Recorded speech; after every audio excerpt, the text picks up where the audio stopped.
Hello everyone, good morning. अभी क्या हुआ कि यूनाइटेड नेशन जो इन्वायरमेंट प्रोग्राम है जिसे यूनेप कहा जाता है, उसने क्या किया, वो उसने एक रिपोर्ट जारी की जिसे कहा गया क्या, उस रिपोर्ट का नाम आप लिख लीजिएगा, ये इम्पॉर्टेंट है।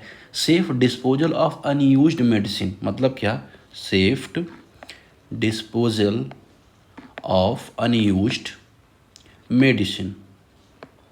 इस रिपोर्ट में जो यूनाइटेड नेशन एनवायरनमेंट प्रोग्राम है उसने क्या चेतावनी दी कि ऐसी दवाएं जिनका उपयोग हो गया है लेकिन उनका जो वेस्ट बचता है वो निपटान नहीं हुआ है, वो पर्यावरण में गंभीर खतरे पैदा कर सकता है। तो ये रिपोर्ट किसने दी? यूनाइटेड नेशन एनवायरनमेंट प्रोग्राम ने दी।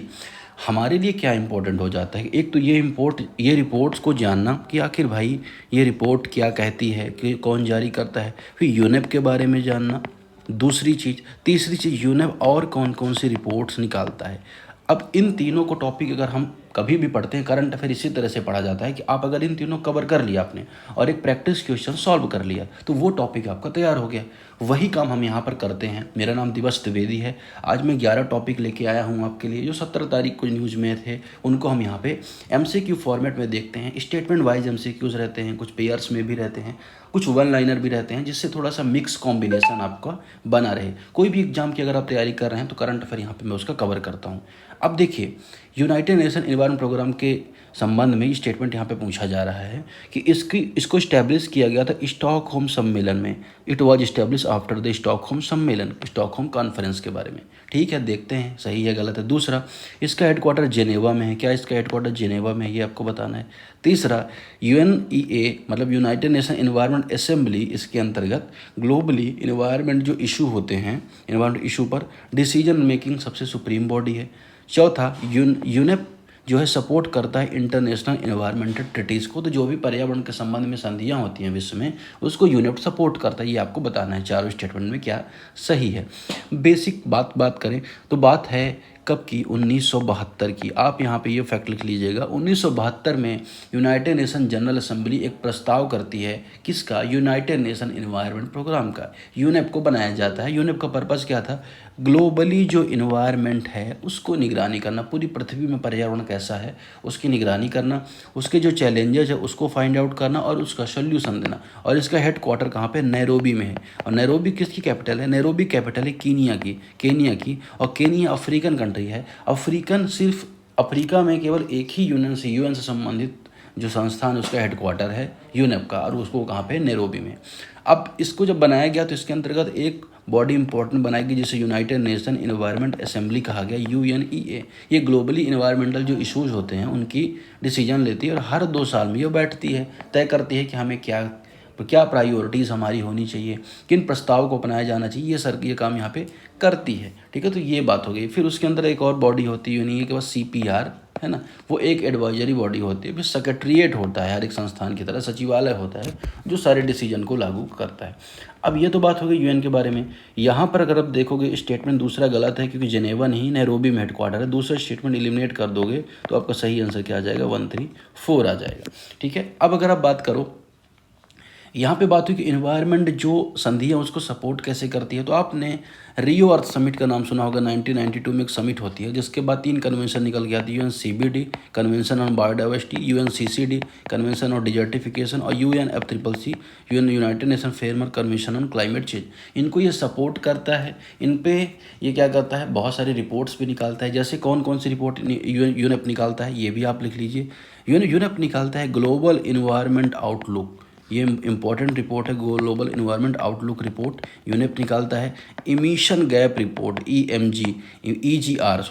ईजीआर इमिशन गैप रिपोर्ट कौन निकालता है? यूनेप निकालता है। ठीक है, तो ये रिपोर्ट आपको यहाँ पे जाननी है। ठीक है, अब क्या ये भी थोड़ा सा जान लेते हैं। जैसे ग्लोबल इन्वायरमेंट आउटलुक निकालते हैं, इमिशन गैप रिपोर्ट, इसके अलावा और कौन सी? एडाप्टेशन गैप रिपोर्ट, ये भी यूनेप निकालता है। तो फ्रंटियर जो रिपोर्ट है वह भी यूनेप निकालता है। तो ये 5 रिपोर्ट है जो आपको जानना जरूरी है, यूनेप निकालता है। इसका सही आंसर क्या आ जाएगा यहाँ पर? 1, 3 और 4। इस तरह से करंट अफेयर को पढ़ा जाता है, इस तरह से हमें प्रैक्टिस की जाती है। अब ये करंट अफेयर 100% आपका तैयार हो, क्योंकि आपने प्रैक्टिस क्वेश्चन भी प्रिपेयर कर लिया और आपने स्टैटिक नॉलेज भी तैयार कर लिया।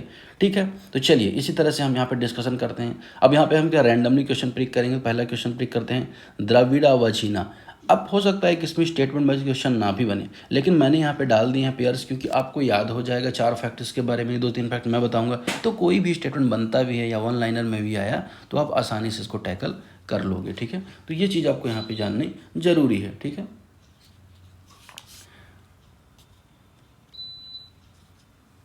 अब अगर हम बात करें द्राविड़ा वजनिया के बारे में, तो ये किसकी प्रजाति है? केचुहे की प्रजाति है, डिस्कवर स्पीसीज अर्थवॉर्म, ठीक है। ये यहाँ पे हमने खोजा है, ठीक है ना। अब अगर आप बात करोगे कि कहाँ पे पाया जाता है, तो ये साउथ एशिया में पाया जाता है, साउथ ईस्ट एशिया में भी ये देखा जाता है, ठीक है ना, और ईस्ट एशियन कंट्रीज़ में भी आपको देखने को मिलेगा, ठीक है। तो ये आपको यहाँ पे याद रखना है, ठीक है। आगे देखते हैं, अब स्टेटमेंट इसमें देखते हैं, ज़्यादा हमें वो डिटेल में नहीं जाना है। ये केचुए की नई प्रजाति होती है, खोजी गई, ये बात यहाँ पे करेक्ट है। It belong to the family of Monogastrida family संबंधित है, ये बात यहाँ पे करेक्ट है, नहीं आपको बताना है। तीसरा, इसकी खोज पश्चिमी हिमालय में हुई, तो पश्चिमी हिमालय में नहीं बल्कि अगर आप देखोगे पूर्वी रीजन में इसकी खोज आपको दिखाई देती है, ईस्टर्न रीजन में इसकी खोज हुई है। चौथा, इट बिलोंग टू द बरवेली स्पीसीज ग्रुप, ये बरावेली जो ग्रुप संबंधित है। अब चारों में से कौन सा स्टेटमेंट करेक्ट है, इनकरेक्ट है, यहाँ पे मैंने आपको बताया नहीं कि यहाँ पे आंसर की भी आपको यहाँ पे मिलती है। ये हिंदी में एक्सप्लेनेशन आपको इंग्लिश में मिल जाएगा, और यहाँ पर अगर आप देखोगे हिंदी में भी एक्सप्लेनेशन आपका मिल जाएगा, ठीक है। तो यहाँ पे एक्सप्लेनेशन अगर आप देखोगे तो यहाँ पे बताया केचुए की नई प्रजाति है, स्कूल से संबंधित है, ठीक है। तो ये दोनों फैक्ट। तीसरा, ये पश्चिमी घाट में पाई गई, हिमालयन रीजन में नहीं देखी गई है, ठीक है। तो पश्चिमी घाट में ये देखी गई है, तो आपको पता होना चाहिए कि जो इंडिया का जो ये वाला रीजन है, महाराष्ट्र से लेके गुजरात के सदर्न पार्ट से लेके यहाँ पे केरला तक, ये पश्चिमी घाट को बिलोंग करता है, यहाँ पे खोजी गई है। तो जो ये वेस्टर्न हिमालय बोला जा रहा है, तीसरा स्टेटमेंट इनकरेक्ट हो जाएगा, ये हट जाएगा, ये भी हट जाएगा, ये भी हट जाएगा, सही आंसर क्या आ जाएगा? ए यहाँ पे सही आंसर आ जाएगा, ठीक है। तो इस तरह से क्या है, जो टॉपिक कम इम्पोर्टेंट है, ज़्यादा उनके स्टैटिक नॉलेज हमें नहीं चाहिए, तो उनको हम कम टाइम देंगे, जो अच्छे टॉपिक उनको हम ज़्यादा टाइम देंगे। अब यहाँ पे चलिए क्वेश्चन नंबर 6 देखते हैं, डाईमेथाइल ईथर के बारे में। अभी क्या हुआ, जो CSIR है, CSIR और NCL ने मिलकर क्या किया, एक इंजीनियरिंग पार्टनर की, है ना, और उन्होंने मिलकर डिमेथाइल एथर तकनीकी को इंडस्ट्रियल स्केल पर ले जाने की वो तैयारी कर रहे हैं। ये है क्या, तो ये क्लीन अल्टरनेटिव फ्यूल है, मतलब कि अगर वैकल्पिक एक फ्यूल है जिसके माध्यम से पोल्यूशन को कम किया जाने का प्रयास यहाँ पे किया जाएगा, ये बात हो गई। और इसको कैसे बनाया जाएगा, ये सिंथेटिक बनाया जाएगा, इसका निर्माण किया जाएगा, कृत्रिम रूप से बनाया जाएगा, और इसका फार्मूला रहेगा CH3OCH3, फार्मूला नहीं आएगा, लेकिन फिर भी चलो मैं अपनी संतुष्टि के लिए लिख दिया, ठीक है। अब ये किस चीज़ का सब्स्टिट्यूट माना जाएगा, तो डीजल का सब्स्टिट्यूट ये माना जाएगा, ठीक। इसका जो स्टेन नंबर है वो अच्छा रहेगा, जिससे पोल्यूशन भी कम होगा, है ना, बेहतर इग्निशन होगा, जलने में भी अच्छा रहेगा, ठीक है ना, कलर गैस होगा, क्लीन बर्निंग फ्यूल है ना, और बहुत कम राख, ये अगर हम बात करें जो ऐश ये निकालता है। तो इस वजह से यहाँ पर दोनों ने पार्टनरशिप की है कि जो हमारा ट्रांसपोर्ट सेक्टर है, एग्रीकल्चर में भी जो यूज होता है मोटरों का, उसके लिए क्लीन एनर्जी बनाई जा सके। तो सही आंसर यहाँ पे अगर आप देखोगे, पेस्टिसाइड गलत है, फॉसिल फ्यूल भी गलत है, रेडियो एक्टिव गैस भी गलत है, सही है an alternative clean fuel gas, ये सही आंसर इसका हो जाएगा। अगला टॉपिक इसके बारे में यहाँ पे अगर आप देखोगे, अगला टॉपिक है सेंटर एडॉप्टेशन रिपोर्ट। ये क्या है, एक स्टैच्यूरी बॉडी है, ये किस मंत्रालय के अंतर्गत आती है, यहाँ पे प्रश्न पूछा गया है। क्या ये गृह मंत्रालय, होम मिनिस्ट्री के अंतर्गत आती है, या सोशल जस्टिस या सामाजिक न्याय मंत्रालय के अंतर्गत आती है, वुमेन एंड चाइल्ड डेवलपमेंट मंत्रालय के अंतर्गत, या लॉ एंड जस्टिस मंत्रालय के अंतर्गत आती है। न्यूज़ में क्यों आई, ये जो मिनिस्ट्री, ये जो कारा है, उसने देश भर में, देखिए सेंट्रल एडॉप्टेशन रिसोर्स अथॉरिटी क्या करती है, देश भर में जो भी बच्चे लेते हैं ना, गोद लेने की जो प्रोसेस होती है उसको मजबूत करती है, उसको ध्यान रखती है, ठीक है ना। उन्होंने एक नई गाइडलाइन जारी की है।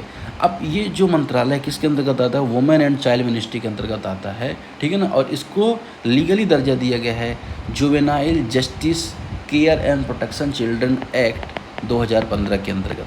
2015 के अंतर्गत इस कानून के अंतर्गत इसको लीगल दर्जा दिया गया है, ठीक है। तो ये बात आपको यहाँ पे पता होनी चाहिए। पर्पज़ क्या है कि जो भी ऑर्फन बच्चे, अनाथ बच्चे होते हैं, या अबॉन्डन, इनको छोड़ दिया गया है, ठीक है, या सरेंडर कर दिया गया है लाके, उनकी जो अडॉप्टेशन होती है उसको रेगुलेट करना, ठीक है ना। अब कारा से संबंध में एक अंतर्राष्ट्रीय कन्वेंशन है जिसे हेग कन्वेंशन कहा जाता है। Hague convention on inter country adaptation 93। तो इस कन्वेंशन के अंतर्गत कारा काम करती है और 2003 में भारत ने हेग कन्वेंशन को साइन किया। तो इस तरह से प्रश्न बन सकता है कि जो हेग कन्वेंशन है वो किससे संबंधित है, तो वो कारा से संबंधित है, सेंट्रल अडॉप्टेशन रिसोर्स से अथॉरिटी से संबंधित है। ठीक है, ये आपने यहाँ पर देख लिया। तो कारा क्या करती है, इन कंट्री अडॉप्टेशन और इंटर कंट्री अडॉप्टेशन, मतलब विदेशी नागरिक द्वारा जो गोद लिया जाता है उसको प्रोसेस को भी रेगुलेट करती है। ठीक है, सही आंसर आपको यहाँ पे बी आ जाएगा। ठीक है, सी आ जाएगा, सॉरी। ठीक है, आगे बढ़ते हैं नेक्स्ट टॉपिक की तरफ। अगला टॉपिक किसके बारे में यहाँ पर देखते हैं, उठा लेते हैं। चलिए, ग्रेट इंडियन बस्टर्ड के बारे में। ग्रेट इंडियन बस्टर्ड पहले जिसको राष्ट्रीय पक्षी बनाया जाना था, पर क्योंकि इसके नाम में गाली आती है, प्रोबेबली इस रीजन की वजह से अगर आप देखोगे इसको पक्षी नहीं बनाया गया, मोर को बनाया गया। तो ग्रेट इंडियन बस्टर्ड को लेके जो ministry of environment, forest and climate change, उसने क्या जानकारी दी कि जो प्रोजेक्ट ग्रेट इंडियन बस्टर्ड है वो कैप्टिव ब्रीडिंग प्रोग्राम पर चौथे वर्ष में प्रवेश कर चुका है। मतलब कैप्टिव ब्रीडिंग प्रोग्राम इसके संरक्षण के लिए चलाया जा रहा है और उसका चौथा साल यहाँ पर है। अब ये एक तरह का टेरेस्ट्रियल या घास में चलने वाला पक्षी माना जाता है। ये ड्राई ग्रासलैंड में, स्क्रब लैंड में, झाड़ीदार वाले एरिया में, मरुस्थल में, जैसे थार का मरुस्थल है, जैसलमेर, बाड़मेर में विशेष रूप से देखा जाता है। क्योंकि ये बहुत भारी होता है और कम उड़ पाता है ना। लेकिन भारी जो पक्षी जो होते हैं उनमें से एक ये माना जाता है। लगभग अगर आप देखोगे 15 किलोग्राम का पक्षी होता है और 12 से 15 साल जीवित रहता है। IUCN में इसकी स्टेटस क्रिटिकली इंडेंजर्ड माना जाता है। साइट्स में है ना, जो ट्रेड को रेगुलेट करती है, मतलब कि ध्यान रखती है, उसमें अपेंडिक्स 1 में आता है। और वाइल्ड लाइफ प्रोटेक्शन जो हमारा एक्ट है उसका शेड्यूल 1 में आता है। तो ये तीनों चीज़ें आपको यहाँ पे याद रखना है। बिजली का जो हाई टेंशन लाइट्स की वजह से इनका शिकार बहुत हुआ है। ठीक है, ये चीज़ आपको यहाँ पे याद रखनी है। ठीक, अब ऑप्शन है कि it is endemic in Indian सब कॉन्टिनेंट, भारतीय उपमहाद्वीप में एंडेमिक है। IUCN में ये वल्नरेबल है, तो वल्नरेबल नहीं है भाई, क्रिटिकली एंडेंजर्ड, दूसरा ऑप्शन एलिमिनेट हो जाएगा। विश्व के भारी पक्षियों वाले उड़ने में से एक है, it is the one heaviest flying bird, ये करेक्ट है। चौथा, it mainly found in grassland Rajasthan, mainly grassland Rajasthan में देखा जाता है, ये भी करेक्ट है। तो 1, 3, 4 यहाँ पे करेक्ट आंसर हो जाएगा। ठीक है, अगले टॉपिक की तरफ बढ़ेंगे। अगला टॉपिक यहाँ पे किसके बारे में है, हेकेलिया मोनोफाइला के बारे में। ठीक है, हेकेलिया मोनोफाइला जो खोजा गया है वो क्या है, वो क्या एम्फीबियन है, इंसेक्ट है, प्लांट स्पीसीज है, फंगस है, ये आपको यहाँ पे बताना है। तो एक तरह का प्लांट स्पीसीज ये है। ठीक है, और इसकी खोज कहाँ पे हुई है, अरुणाचल प्रदेश में हुई है। एक तरह का रेयर प्लांट स्पीसीज है, इंडेमिक है, केवल अरुणाचल प्रदेश में देखा जाता है। ठीक है, तो ये पहली बात आपको जानना जरूरी है। दूसरा, पहली बार इसको खोजा गया था 1836 में। ठीक है, तो ये आपको यहाँ पे जानना ज़रूरी है। ठीक है, चलिए, सही आंसर क्या हो जाएगा, प्लांट स्पीसीज है, सही आंसर हो जाएगा। ठीक है, चलिए, अब ज़्यादा डिटेल में जानना इसके लिए ज़रूरी नहीं है। अब इसमें एक चीज़ और इन्वॉल्वमेंट है कि जो बॉटेनिकल सर्वे ऑफ इंडिया उसने खोजा है, तो इसको इस्टेब्लिश किया गया था 1890 में, मिनिस्ट्री ऑफ एनवायरनमेंट के अंतर्गत काम करती है और इसका हेडक्वार्टर कोलकाता में है। तो जो बॉटेनिकल गार्ड जो ये है ना survey of India, geological survey of India, तो जियोलॉजिकल वाला क्या करता है, जीव जंतु को खोजता है, बॉटेनिकल वाला क्या करता है, पेड़ पौधों को खोजता है। तो ये सही आंसर इसका हो जाएगा क्या, सी। ठीक है, आगे बढ़ते हैं नेक्स्ट क्वेश्चन किसकी तरफ। नेक्स्ट क्वेश्चन है किसके बारे में, NMDC के बारे में, NMDC लिमिटेड के बारे में। Consider the following statements regarding NMDC limited. तो हाल में एक ऐतिहासिक उपलब्धि हासिल की है, फाइनेंशियल ईयर में 50 मिलियन टन आयरन का प्रोडक्शन करने वाली भारत की पहली खनन कंपनी बन गई है NMDC। ठीक है, अब NMDC को इस्टेब्लिश किया गया था 1958 में, सेंट्रल पब्लिक सेक्टर इंटरप्राइजेज की तरह ये काम करती है और इसका हेडक्वार्टर हैदराबाद में देखने को मिलेगा, जो तेलंगाना की कैपिटल है। मंत्रालय के बारे में प्रश्न पूछा गया कि it is the central public sector enterprise under the ministry of mines. ये बात यहाँ पे करेक्ट है, माइन मंत्रालय के अंतर्गत ये काम करता है और सबसे बड़ा लव एश का उत्पादक है भारत। अब ये आपको बताना है कि नहीं। तीसरा, it operate only mechanism diamond mining, क्या डायमंड माइनिंग करता है, नहीं, डायमंड माइनिंग तो नहीं करता। ठीक है, तो तीसरा ऑप्शन गलत हो जाएगा। चौथा, नवरत्न कंपनी के रूप में से वर्गीकृत किया गया है। अब इसमें भी कौन सा ऑप्शन करेक्ट हो जाएगी आपको यहाँ बताना, तो यहाँ से आप एक बार यहाँ कंफर्म कर सकते हैं। तो तीसरा का सही आंसर हो जाएगा ए, यहाँ पे करेक्ट आंसर हो जाएगा। ठीक है, तो सही आंसर क्या हो जाएगा, 8, 2, 3, 4 अगर हम बात करें, तीसरा का ए मतलब क्या बोला जा रहा है, तीसरा का ए मतलब it is the ministry of steel, under the ministry of steel. तो मिनिस्ट्री ऑफ स्टील के अंतर्गत आता है, तो पहला ऑप्शन यहाँ पे इनकरेक्ट हो जाएगा। कहाँ गया, पहला ऑप्शन यहाँ पे इनकरेक्ट हो जाएगा, मिनिस्ट्री ऑफ स्टील माइंस के अंतर्गत नहीं आता। तो इस तरह से कभी कभी UPSC फंसाता है, तो ये हमें समझ के रहना है। ठीक है, आगे बढ़ते हैं नेक्स्ट क्वेश्चन की तरफ। यहाँ पे देखते हैं अगला क्वेश्चन है लोअर जो कौपिला जल विद्युत परियोजना के बारे में प्रश्न पूछा गया है। तो यहाँ पे प्रश्न क्या है और न्यूज़ क्या थी कि नरेंद्र मोदी ने 120 मेगावाट वाले जो प्रोजेक्ट है लोअर कपिला हाइड्रो प्रोजेक्ट उसको उद्घाटित उन्होंने वर्चुअली किया। वो कहाँ पे किया? ये असम में किया है, ठीक है। असम का वेस्ट जो कार्बी आंगलोंग जिला है वहाँ पे उन्होंने किया, दीमा हसाओ वाले रीजन में, ठीक। तो एक तो ये आपके लिए इंपॉर्टेंट हो जाता है। दूसरा ये इंटर स्टेट रिवर है, अंतर्राज्यीय नदी ये मानी जाती है, अंतर्राज्यीय नदी है, ठीक है। इसका बहाव क्षेत्र आपको मेघालय से असम के बीच में देखने को मिलेगा, ठीक है। तो ये चीज़ आपको यहाँ पे याद रखनी है। ऑप्शन यहाँ पे क्या किया? It is the run of the river hydro power project, या run of the river hydro power project है। दूसरा, it is located in Arunachal Pradesh में लोकेटेड है। तीसरा, it funded by the Asian Development Bank ADB के द्वारा वित्त पोषित है। चौथा, it is develop by the Assam power generation corporation of India, Assam power generation corporation of India के द्वारा इसको विकसित किया गया है। इसमें सही आंसर क्या हो जाएगा? अगर आप देखोगे ये, तो इसका सही आंसर क्या हो जाएगा? दूसरा का अगर हम देखें, सही आंसर हो जाएगा A, run of the river project है, ये असम में लोकेटेड है, ना कि अरुणाचल प्रदेश में। तो दूसरा ऑप्शन यहाँ पे हम क्या करेंगे? एलिमिनेट कर देंगे, क्योंकि ये अरुणाचल प्रदेश में नहीं, असम में है। सही आंसर 134 यहाँ पे हो जाएगा, ठीक है। आगे बढ़ें। अब यहाँ पे आपको पेयर्स में 3 क्वेश्चन देखने को मिल रहे हैं, इनको आपको अटेम्प्ट करना है। एक दो मैं बता देता हूँ, जैसे मैं 11वां बता देता हूँ। यूएनए के संबंध में है, तो हो सकता है ये ऊपर नीचे भी हो जाएगा, लेकिन ये पहले में ही ग्लोबल इन्वायरमेंट गवर्नेंस संबंधित है, यूएनए, ये बात यहाँ पे करेक्ट है। कारा एडॉप्टेशन संबंधित है, और एनएमडीसी खनिज उत्पादन संबंधित है, तो इसका 1A 2B 3C हो जाएगा। सेम यहाँ पे क्वेश्चन 10 है, इसको अटेम्प्ट यहाँ पे करना है, ठीक है ना। तो 10 में अगर आप देखोगे तो द्रविड़ा वजीना अर्थवॉर्म है, ये बात सही है कि इसको यहाँ पे खोजा गया है हाल में वेस्टर्न घाट्स में, ठीक है ना। ग्रेट इंडियन बस्टर्ड घास भूमि में रहता है। राजस्थान आ गया, यहाँ पे अरुणाचल प्रदेश आ गया, तो आपको इनकरेक्ट हो जाएगा, ठीक है। तो मतलब इस तरह की चीज़ें हैं कि घास भूमि में रहने वाला चीज़ है। एनिकिला मोनोफिला एक रेयर पौधा है जो अरुणाचल प्रदेश में खोजा गया है। अरुणाचल प्रदेश में पौधा खोजा गया, असम में आज प्रोजेक्ट का उद्घाटन हुआ, और द्रविड़ा वजीना केचुआ वेस्टर्न घाट में खोजा। तीनों लोकेशन इंपॉर्टेंट है, आपने यहाँ पर समझ लिया। इसको भी आपको यहाँ पे मैच करना है। पीची वजीना वाइल्ड लाइफ सेंचुरी के बारे में कि कहाँ पे है? केरला में है। लोअर कपिला प्रोजेक्ट असम में है। पन्ना डायमंड माइन कहाँ पे है? मध्य प्रदेश में है। यूनेप का हेडक्वार्टर नैरोबी में है, तो ये भी यहाँ पे करेक्ट आंसर हो जाएगा। तो आज का डिस्कशन फिलहाल इतना ही। कैसा लगा कमेंट सेक्शन जरूर बताएं, दोस्तों से शेयर भी करें।